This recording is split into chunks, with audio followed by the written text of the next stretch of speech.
모든 것은 기본에서 시작한다. 손응정지음, 수호 서재 편엠. 아들아, 내 삶을 살아라. 나는 마파리 3류 축구 선수였지만 사람들의 관심을 받고 있는 홍민희의 아버지라는 이유로 인터뷰 요청이나 본의 아니게 카메라 앞에 서야 할 일도 생긴다. 홍민희 훈련에 대한 질문들이 많지만 그중 가장 생각이 많아지는 질문이 있다. 바로 이것이다. 홍민희를 데리고 축구를 해보니 크게 될 축구선수로 가망성이 보였나요?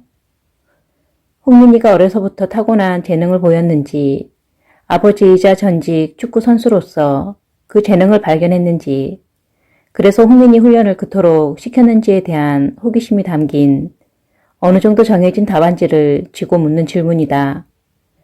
그때 내가 하는 답은 이 정도다. 제가 집중해서 데리고 훈련하다 보면 재미있게 찰 수 있는 정도는 되겠다고 생각했습니다. 하지만 더 하고 싶은 이야기가 많다.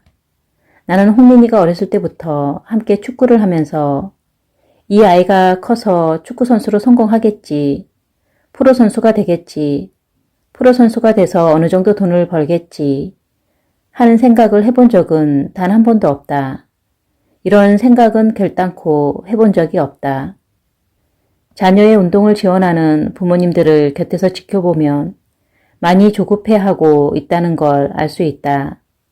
내 아이가 다른 아이들보다 두각을 보여야 하고 그러니 이른 나이에 경기를 뛰어야 하고 거기서 성적을 내야 하고 좋은 학교에 가고 프로로 발탁돼야 하고 이 모든 과정 속에서 아이의 행복보다 부모의 목표와 조급함이 앞선다. 부모님들이 크게 착각하는 것이 하나 있다. 자식은 부모의 소유물이 아니다. 내가 낳은 자식이라 해도 아이에게는 아이만의 또 다른 인생이 있다. 나는 두 아들 녀석들이 어릴 때 무엇을 좋아하고 어떤 재능을 가졌는지 초등학교 졸업할 때까지 특히 4학년 이전까지 발견하면 나는 성공한 것이라고 생각했다. 지금 지나보니 누구한테 들은 적도 없고 배운 적도 없는데 무슨 이유에서 그런 생각을 했는지 모르겠다. 그래서 아이들에게 마음껏 뛰어놀게 했다. 놀아라. 하고 싶은 대로 놀아라. 그때 가장 많이 했던 말은 아마도 놀아라 였을 것이다. 방목이라는 것은 무질서나 내팽개침이 아니다. 자유라는 연료가 마음껏 타올랐을 때 비로소 창의성을 발휘하고 발전할 수 있다. 두 녀석 모두 공을 좋아해서 한 번은 이런 조언을 해준 적이 있다. 내가 축구를 좋아하는데 축구선수가 못 되고 일반 학교에 가야 한다면 기술이나 농업을 배울 수 있는 학교에 가거라. 거기서 조금 일찍 하교하고 너 좋아하는 축구를 해라. 학교를 마치고 직장을 잡을 땐 연봉을 가장 조금 주는 데를 찾아라. 연봉 조금 주고 일찍 퇴근하는 곳을 찾아라. 그리고 나머지 시간에는 내가 하고 싶은 일을 해라. 그것이 축구라면 축구를 해라. 나는 내 아이들이 돈을 위해 살지 않고 진정으로 자신들의 원하는 삶을 살길 바랬다. 그 길에 돈이 따라오면 좋은 것이고 안 따라와도 할 수 없는 일이다. 하지만 주객이 전도돼서 내가 좋아하는 것은 생각할 겨를도 없이 돈만 쫓는 삶을 산다면 그것을 과연 자기 자신의 삶을 살고 있다 말할 수 있을까? 물론 경제적인 문제는 매우 중요하다. 그 문제로 호되게 고생도 해본 나다. 하지만 미래에 대한 불확실함 속에서 미리 걱정만 하고 전전긍긍하는 삶은 온전한 삶이 아니다. 내 삶을 살아라. 주도적인 내 삶을 살아라. 남들만큼 돈을 벌지 못할지언정 내가 진짜로 좋아하는 것을 놓치면 안 된다. 주도적으로 내 삶의 방향을 세우고 돈에 매몰되는 것이 아닌 나만의 시간도 벌면서 자기가 진짜 좋아하는 일을 해야 한다. 돈에 내 인생을 다 빼앗기지 말고 진짜 내 인생을 누릴 시간도 벌어야 한다. 그 시간에 자기가 진짜 좋아하는 일을 해야 한다. 그것이 공차기이면 그 시간에 공을 차면 된다. 당시 내가 생각한 가장 핵심적인 것은 아이들이 성적에 너무 빨리 노출되어서는 안 된다는 것이었다. 아이들이 온전히 자기 자신에게 집중할 시간이 필요하다고 판단했다. 자신을 응시하는 시간이. 그러나 20년 전에도 우리의 학원 스포츠는 승패 중심으로 조직되어 있었다. 이유 여하를 막론하고 무조건 상대방을 이기는 것이 최고의 가치였다. 그렇게 경기를 치러 두각을 나타내는 아이가 결국 주목을 받고 더 나은 학교에 진학할 수 있었다. 이러한 과정은 아이가 지닌 축구 재능을 최대한 발현되도록 하기에 부족한 면이 있음에도 당시의 사회 분위기와 현실은 그런 자각에 이르지 못했다. 그때도 월드컵을 앞둔 시기였기에 유소년 축구선수 육성의 중요성이 거론되기는 했지만 시스템을 구축하려는 의지에 비해 행동은 느리고 더뎠다. 물론 지금은 축구계의 많은 분들이 애써주신 덕분에 우리도 나름의 시스템을 갖추고 있다는 생각이 든다. 그러나 아직 갈 길은 많이 남아있다. 우리 유소년 축구 시스템에서 정비하고 수정할 부분은 고치고 보완해 좀 더 나은 환경을 만들어야 한다.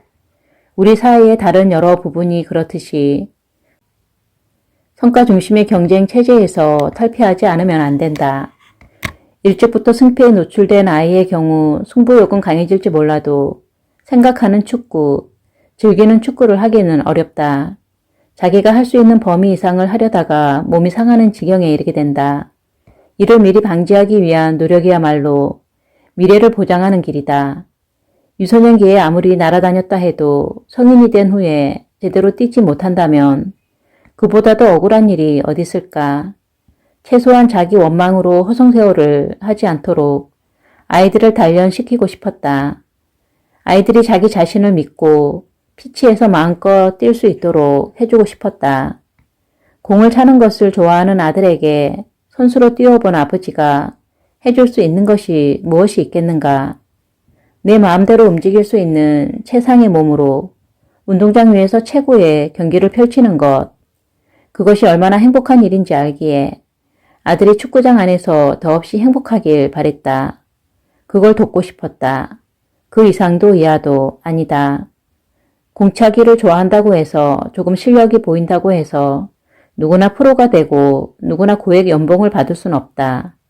얼마나 경쟁이 치열한가. 프로 선수로 운동장을 뛸 수 있고 국가대표가 되어 태극마크를 달 수 있는 사람이 이 많은 축구를 꿈꾸는 아이들 중 얼마나 되겠는가. 정확한 수치인지는 모르겠지만 국가대표가 되는 것이 약 2500대 1 정도의 경쟁률이라는 이야기를 들은 적이 있다. 그만큼 어려운 일이다. 그렇다면 프로가 되지 못한 아이들은, 국가대표가 되지 못한 아이들은 실패한 삶이 되는 것인가? 그게 삶이라면 너무나 서글프지 않은가? 난 말하고 싶다. 축구선수로 힘들게 고생한 아버지로서 아들이 축구를 한다고 했을 때 말리고 싶지 않았냐고요? 아니요. 본인이 선택한 길, 본인이 행복하면 됐지요. 축구선수로 재능이 보여 아이를 그 길로 가게 했느냐고요? 아니요. 축구가 좋다니 할 수 있도록 도왔을 뿐입니다. 아이가 원하는 삶을 아름답게 만들어주고 싶었습니다. 아이가 축구를 원하니까 힘들다 해도 매 순간 재미있게 그렇게 사는 게 진짜 인생이니까요. 축구는 11명이 하는 것이지만 나는 축구는 개인 운동이라고 생각한다. 이 이야기는 내가 지도하는 아이들에게도 자주 하는 말이다. 축구는 철저하게 개인 운동이다. 11명의 선수 개개인이 강해질 때 그 팀도 강해진다. 그런데 우리는 이 원리를 거꾸로 생각하는 경향이 있다. 주로 조직력부터 이야기한다. 개인의 능력이 확보되지 않은 상태에서의 조직력은 한계가 있다. 그러나 개개인의 능력이 확보된 상태라면 전략 전술의 조합은 얼마든지 가능하다. 내가 축구에서 기본을 강조하는 이유도 강한 개인을 만들기 위한 것이다. 선수 한 사람 한 사람이 자신감을 가질 때라야 팀도 자신감을 가질 수 있다. 한계를 넘어서기 위해서는 먼저 생각을 바꾸어야 한다. 강한 개인, 게으름을 멀리하고 노력하는 개인의 필요는 축구라는 한 분야에 국한되지 않는다. 개인만 생각하자는 것이 아니다. 이건 개인주의와 다르다. 우리가 강해지려면 먼저 내가 나로서 당당하게 혼자 설 수 있어야 한다는 뜻이다. 멘토도 없던 어린 시절 나를 강하게 만들 수 있었던 건 나 스스로밖에 없었다. 당당히 홀로 서야만 했다. 한계에 부딪힐 때마다 방법이 없을까 생각했다. 그때부터 나만의 훈련법을 만들어 내 몸을 도구 삼아 실험했다. 축구를 시작하고 난 이후 나는 일상생활에서 늘 뒤꿈치를 들고 다녔다. 공격수들은 반사신경이 좋아야 하는데 어떻게 하면 순발력과 반사신경을 기를 수 있을까 고민하다 아침에 깨서 잠들 때까지 학교를 오가거나 이동할 때 항상 뒤꿈치를 들고 다녔다. 바보 같아 보이는 행동도 많이 했지만 그 시절 홀로 얻은 깨달음들은 훗날 내 아이들을 가르치는 훈련법의 근간이 되어 주었다. 모든 축구 선수에겐 주발이 존재하고 그때나 지금이나 주로 주발 위주의 훈련을 진행한다. 주발이 오른발이면 오른발 슈팅의 정확도를 높이는 훈련을 하는 것이다. 오른발 잡이에게 왼발 슛을 연습시키는 것은 오랜 시간이 걸리기 때문이다. 오른 손잡이가 왼손으로 글씨를 또박또박 써내려 가는데 오랜 시간이 걸리듯 오른발잡이가 정확하고 깔끔한 왼발 슛을 완성하기까지 엄청난 시간과 노력을 요한다. 중학교 3학년이었던 걸로 기억한다. 그때 나는 깊게 고민했다.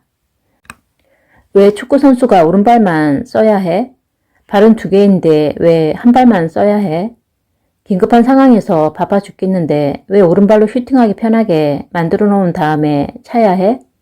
왜 그 좋은 기회를 어물쩡대며 상대에게 반납해야 해? 양쪽 발을 쓸 수 있으면 볼이 어떤 위치로 떨어져도 자유롭게 슈팅할 수 있을 텐데 왜? 라는 질문을 던져라. 가르쳐주는 대로만 하면 얻을 수 있는 것이 많지 않다. 고민만 하고 있을 수만 없었다. 혼자 양발 연습에 돌입했다.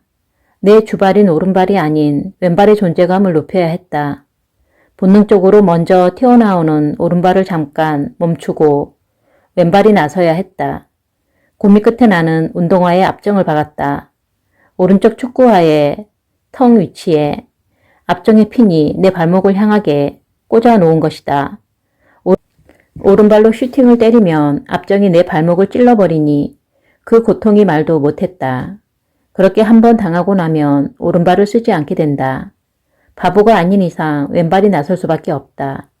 오른쪽 축구와 텅에 앞정을 받고 왼발로 공을 다루고 슈팅을 하는 나를 주변에서는 이해하지 못했다. 편한 오른발을 두고 이상한 짓을 하니 좀 더 떨어진 모양새였을 터다. 나는 양발을 자유자재로 쓸 수 있을 때까지 훈련법을 개발하고 실험하고 반복했다. 만족스럽진 않았지만 점점 양발을 쓸 수 있는 선수가 됐다. 중학교 때부터 그토록 갈급했던 양발 훈련을 홍민이에게 놓치겠는가 놓칠 수 없었다. 그러니 항상 양말 신을 때도 왼발부터, 바지를 입을 때도 왼다리부터, 운동화 끈을 묶을 때도 왼쪽부터, 경기장에 들어설 때도 왼발부터. 이것은 요새 흔히 말하는 루틴의 개념은 아니다. 자신만의 루틴을 만드는 것을 강조하는 스포츠 심리학자들도 많지만 내 경우에는 루틴을 만드는 것을 권하지 않는다. 루틴이 때로는 강박이 되어 루틴을 그대로 행하지 않을 경우 선수에게는 또 다른 강한 불안 요소로 다가올 수 있기 때문이다. 내가 홍민이에게 왼발을 강요한 것은 왼발을 잊지 말라는 차원이었다. 홍민이 슈팅 훈련에 본격적으로 돌입했을 때도 매일 왼발부터 훈련을 시작하곤 했다. 집중력이 흐트러지지 않고 체력이 좋을 때 왼발 슈팅 훈련을 마치고 오른발 슈팅 훈련으로 이어갔다. 그 덕분인지 이제 홍민이는 슈팅만큼은 왼발이 더 편하다고 말할 정도가 되었다. 고등학생 시절 스피드를 더 높이기 위해 했던 혼자만의 훈련도 있었는데 5단의 모래조끼를 입고 연습한 것이 그것이다. 상체에는 모래조끼를 입고 다리에는 모래 주머니를 착용한 후 운동장을 뛰었다. 실전 경기에서는 몸에 매단 모래가 없으니 몸이 한없이 가볍게 느껴졌다. 다만 그렇게 2년 정도 훈련하니 허리에 무리가 오는 것이 느껴져 그만두었다. 내 몸에 시도한 많은 훈련법들이 모두 성공적이었던 건 아니지만 끊임없이 시도하고 경험하며 축구의 좋은 방법이란 방법은 다 찾아내고 싶었다. 한번 살아보자고 별짓을 다 했다. 어린 시절 가난의 옷은 벗기 어려웠고 초등학교를 졸업하면 생업 전선에 뛰어들어 돈을 벌어야 했다. 하지만 나는 축구가 너무도 하고 싶었다. 이것만큼은 정말 타협의 여지가 없었다. 잘하고 싶고 버티고 싶었다. 나는 축구를 잘해야만 했다. 그래야 축구를 계속할 수 있었다. 객지에 홀로 나와 축구라는 동아줄을 죽을 둥 살 둥 붙잡았다. 나에게 축구는 곧 나의 인생이다. 축구로 인해 많은 연구를 해야 했고 생각을 해야 했다. 그리고 그 모든 과정이 행복했다. 지금도 축구공만 보면 그저 좋다. 혼자 운동장을 달리고 계단을 뛰어 오르내리다 축구를 하는 꼬마 녀석들을 만나면 그네들과 공이라도 좀 차고 싶어 축구공이라도 주워주고 싶어서 주변을 맴돈다. 축구 하나만 보고 살아온 하루하루. 지금도 그게 그렇게 좋을 수가 없다. 민이가 나에게 축구를 배우며 하루에 몇 시간씩 볼리푸팅만 했다는 이야기가 여러 경로를 통해 회자가 되었다. 반복의 중요성은 축구에 국한된 것은 아니다. 어떤 종목이든 운동선수들이 몸의 다양한 기능을 익히는 건 반복을 통해서만 가능하다. 슈팅 하나만 하더라도 수십만 번을 반복해야 어느 정도 경지에 다다를 수 있다. 불 꺼진 방 안에서 밥숟가락이 입으로 들어가는 경지. 그런 경지에 이르렀어야 축구선수는 공을 좀 다룬다 말할 수 있을 것이다. 온전한 몸과 정신을 가진 이가 밥숟가락을 입에 가져가는 것이 기본이듯 모든 것은 이 기본에 시작된다. 홍민이의 기본기를 채우기 위해 7년의 시간이 걸렸다. 365일 쉬지 않았다. 방학 때 친척 집에 놀러가는 일도 없었다. 하루를 쉬면 본인이 알고 이틀을 쉬면 가족이 알고 사흘을 쉬면 관객이 안다는 말처럼 죽을 때까지 놓지 말아야 하는 가치는 겸손과 성실이다. 나는 농부의 마음이다. 365일 파종한다. 하루라도 손을 놓으면 열매를 거두기 어렵다. 홍민이와 기본기 훈련을 하던 그 시간은 어떤 것과도 바꿀 수 없는 황금 같은 시간이었다. 내가 하는 프로그램은 다른 곳보다 기본기에만 2배, 3배 이상의 시간이 걸린다. 기본기라는 것은 3, 4년 해서 될 게 아닌데 요즘 보면 6개월 정도 운동하고 기본기를 마쳤다고 하는 사람들도 있다. 나로서는 이해할 수도 가능할 수도 없는 일이다. 나는 하나라는 숫자부터 시작한다. 이 하나를 익히기까지 꼼꼼하게 하다 보면 다른 이들보다 오랜 시간이 걸린다. 그 하나의 기술이 완벽해지기 전까지는 절대로 둘의 단계로 나아가지 않는다. 내 아들에게도 그랬고 지금 지도하는 아카데미 아이들에게도 마찬가지다. 6개월 만에 기본기를 끝내고 곧바로 공을 차는 모습을 보여주면 금방 성장하는 것처럼 느껴질 것이다. 몇 년이 지나도록 기본기만 쌓는 우리 아이들이 더딘 것처럼 보일 수 있다. 하지만 장담컨대 기본기를 익힐 때까지는 더 오랜 시간이 걸릴지언정 그 다음 단계에서부터는 훨씬 더 빠른 속도로 성장하고 적응한다. 아이들이 그걸 참아내기란 쉽지 않다는 것도 알고 있다. 그 모습을 지켜보는 부모 속이 타들어가는 것도 알고 있다. 실증도 내고 그만두기도 한다. 다른 팀 아이들은 일찍부터 운동장에서 슈팅을 하고 시합도 나가는데 우리 아이들은 한쪽에만 볼 리프팅만 하고 있으니 당연히 답답하다. 하지만 바보같이 하나만 죽어라 하던 아이들이 하나 다음에 둘을, 둘 다음에 셋을 완성하다 보면 그 이후의 성장세는 놀랍다. 정체기가 찾아와도 그리 오래 한자리에 머물지 않는다. 마치 대나무를 보는 듯하다. 봄이 되면 꽃이 피고 잎이 난다.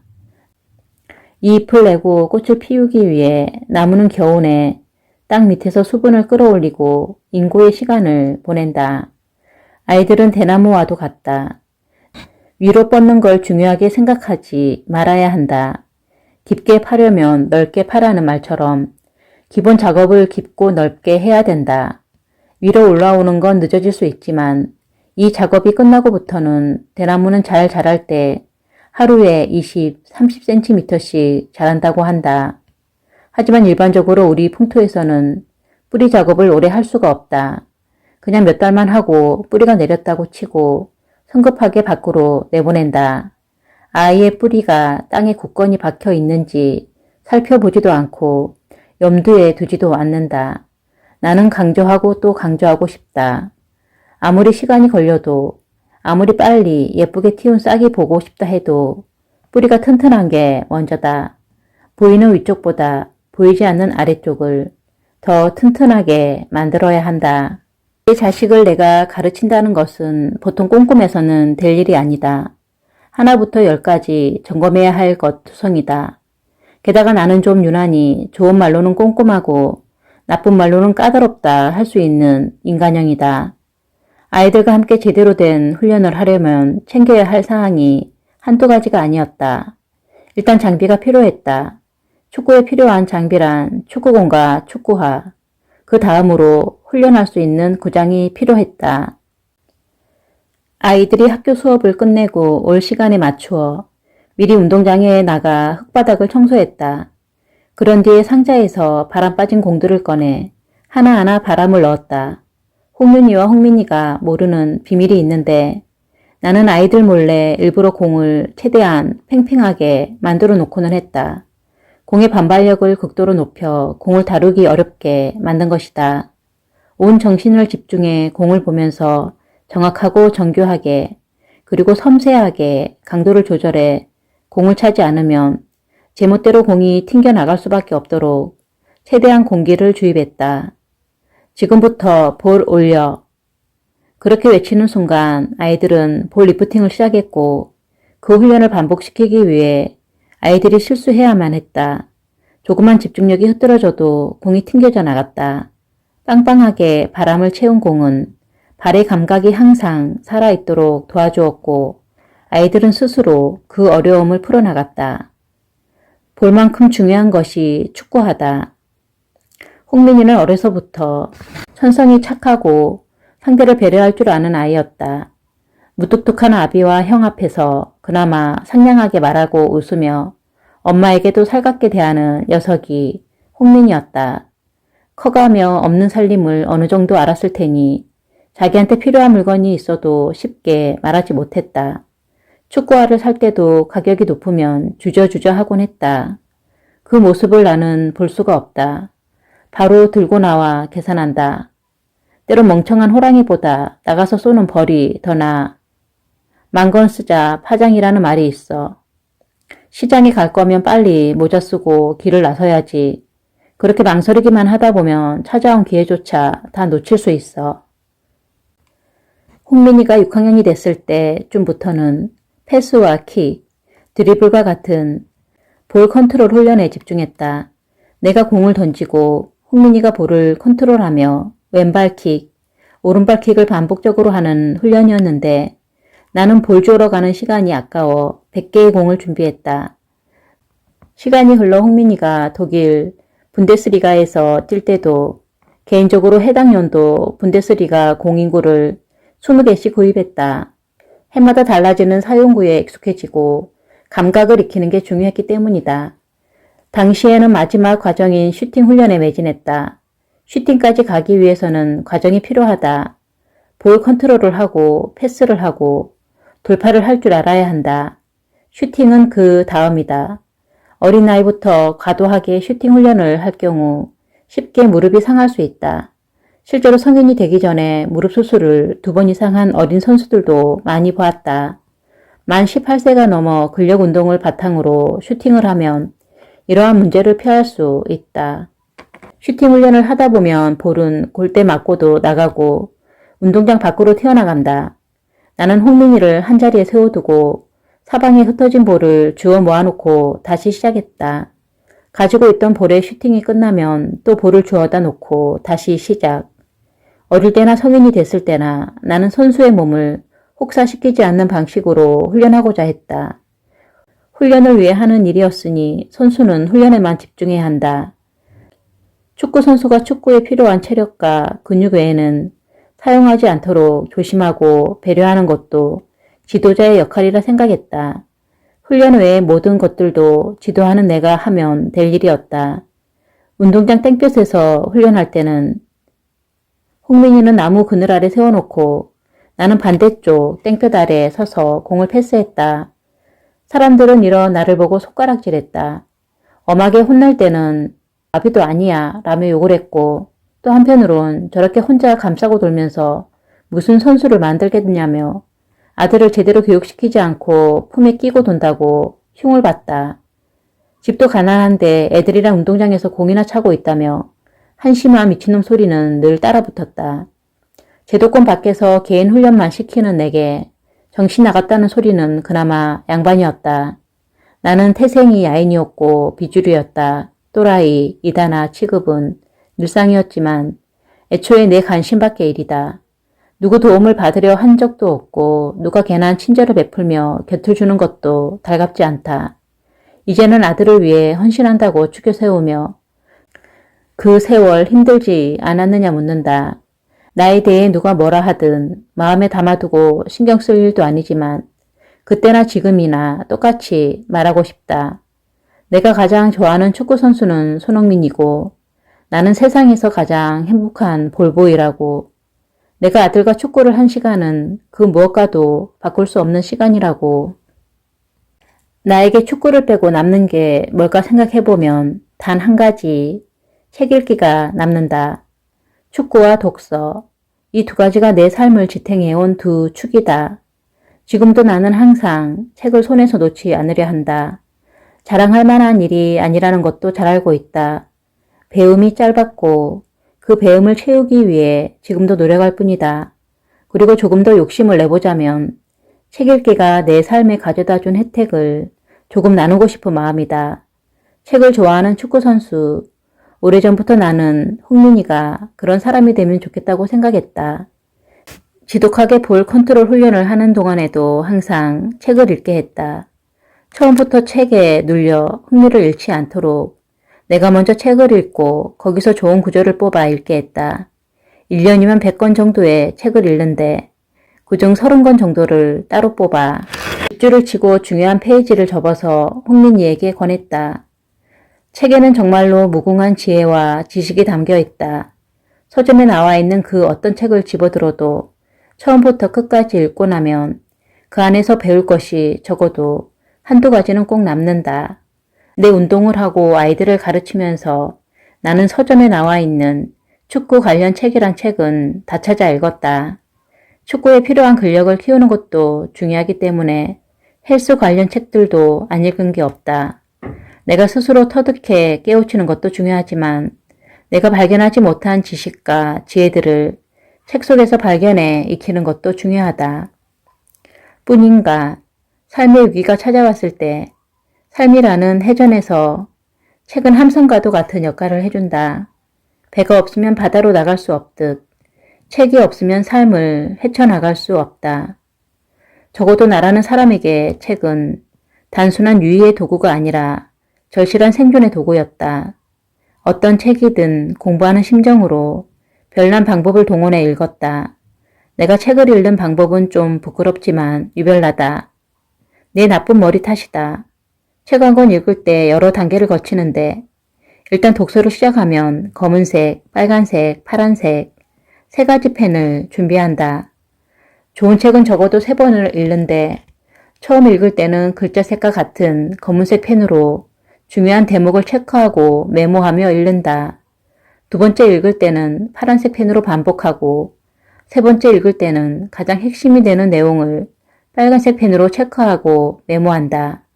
그렇게 3독을 한 후 내가 세상을 살아가면서 잊지 말아야 할 교훈이나 나 자신을 돌아봤을 때 부족하고 모자란다고 생각하는 부분을 채워주는 메시지는 독서 노트에 옮겨 적는다. 독서 노트 한 권이 채워지면 새 밑에 다시 그 노트를 읽고 새 노트로 옮겨 적는다. 읽기만 해도 소용없고 적어만 놓아도 소용이 없다. 머리가 나빠 반복해 읽고 익히지 않으면 말짱 도루묵이 되기 때문이다. 종이장이 뚫릴 만큼 박박 줄치고 여백에 빼곡하게 메모를 해둔 책은 독서노트 작성이 끝나면 바로 버린다. 누구에게 빌려주거나 물려줄 수 없을 정도로 너덜너덜해진 탓이기도 하지만 책장에 꽂아두고 책 읽는 걸 과시하는 것처럼 보이기도 싫기 때문이다. 이 모든 과정이 나만의 책 정리법이다. 시간이 날 때마다 독서 노트도 반복해서 읽다 보면 비로소 내 안의 기억에 궁전이 세워진다. 축구만 훈련이 필요한 게 아니다. 책을 읽는데도 일정한 훈련이 필요하다. 눈으로 읽는 행위는 단순하다. 한글은 누구나 배우기 쉬운 과학적인 문자라고 한다. 심지어 외국인도 몇 시간만 집중하면 한글을 읽을 수 있다고 한다. 그러나 이는 발음을 하게 해주는 한글의 특성을 보여줄 뿐이지 제대로 된 읽기가 아니다. 행간의 의미까지 파헤쳐 아는 데까지 가야 진정한 읽기라 할 수 있다. 나도 처음엔 뭣도 모르고 살기 위해 책을 읽었다. 책에게 살려달라는 심정으로 매달렸지만 지금은 훈련이 되어 읽는 법도 내 안에 체화시키는 법도 어느 정도 익숙해졌다. 내가 책을 중시하는 것은 나의 개인적인 갈급함, 위기감에서 시작됐다. 세상에는 운동선수는 무식하다는 그릇된 편견이 있다. 몸만 쓸 줄 안다. 이런 삐딱한 시선에도 이유는 있을 것이다. 과거 운동부 출신은 의례 무모한 아이, 말썽꾼 취급을 받았다.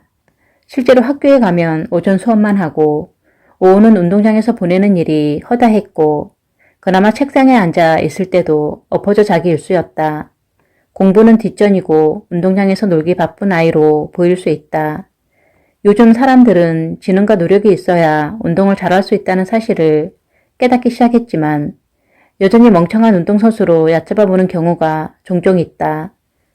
어릴 적에 나도 그러한 편견을 은연중에 자주 접했고 이 편견을 깨고 싶은 마음도 있었다. 20여 년 전 선수 생활을 접고 어줍지 않은 축구 지도자로 살게 되면서 운동선수에게 들씌워진 편견이 외부에서 생긴 것만은 아니라는 걸 깨달았다. 두텁고 높은 이 장벽은 바깥에서만 구축된 게 아니었다. 스포츠계 안에서도 상식에 어긋난 그들만의 벽을 쌓아왔다. 제도권 내부에는 아직도 많은 패단과 악습이 남아있고 경제 성장과 민주화를 통해 사회 발전을 이루었음에도 고집병 같은 나쁜 관행이 선수를 망가뜨리는 경우가 비일비재했다. 삶은 위기의 연속이다. 유년기에서 청년기로, 청년기에서 장년기로, 장년기에서 노년기로 접어들 때마다 삶의 양상이 바뀌고 달라진다는 것을 우리는 알고 있다. 삶의 시기, 단계마다 매번 뚜렷한 고비가 찾아온다. 오래전 고약한 반골 기질로 축구 지도자 생활이 중단됐을 때도 내게 위기는 찾아왔다. 또박또박 지급되는 월급은 끊겼고 빈손으로 삶이라는 전쟁터에 내던져진 기분이었다. 두 아이의 아버지였고 가장이었지만 축구가 좋아 축구를 하는 것이지 돈을 구걸하러 축구판을 기웃거리고 싶진 않았다. 그때 집어든 무기 역시 책이었다. 그렇게 내 삶의 고비고비마다 버팀목이 되어준 존재가 책이었다. 새삼 그 귀한 존재에 내 이름을 붙인다 생각하니 등골이 서늘해질 정도로 부끄럽고 긴장이 된다. 기회라는 건 아주 조용히 옵니다. 그리고 기회는 악착같이 내가 만들어내야 합니다. 미래가 나에게 어떤 모습으로 다가올지 책을 읽으며 예의주시하며 관찰해야 합니다. 저는 아는 것도 없고 배운 것도 없기에 책에 의지할 수밖에 없었습니다. 통찰력이 있는 것도 아니고 그렇다고 창의력이 있는 것도 아니니 죽어라 책을 읽었습니다. 책을 통해서 미래를 준비했을 때 의외의 기회, 꼼수가 아닌 내가 노력한 만큼 기회를 잡을 수 있습니다.